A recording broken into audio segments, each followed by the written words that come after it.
कहानी। भूतिया हवेली। गांव के किनारे पर एक पुरानी हवेली थी जो हमेशा वीरान रहती थी।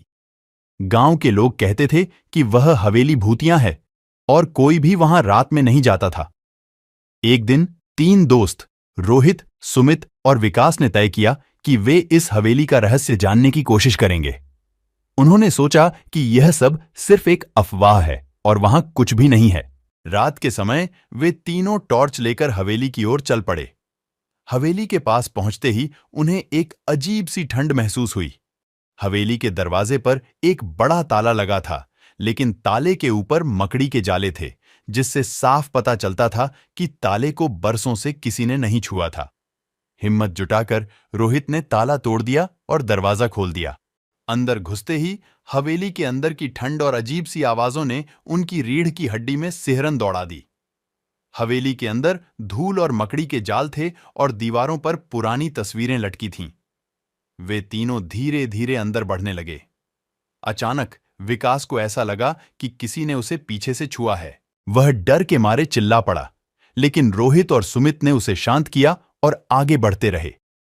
जैसे ही वे हवेली के मुख्य हॉल में पहुंचे, उनकी टॉर्च की रोशनी बंद हो गई। अंधेरे में उन्हें एक धीमी आवाज सुनाई दी, कौन है यहां? तीनों दोस्त डर के मारे एक दूसरे को कसकर पकड़ लिए। आवाज फिर से आई, कौन है यहां?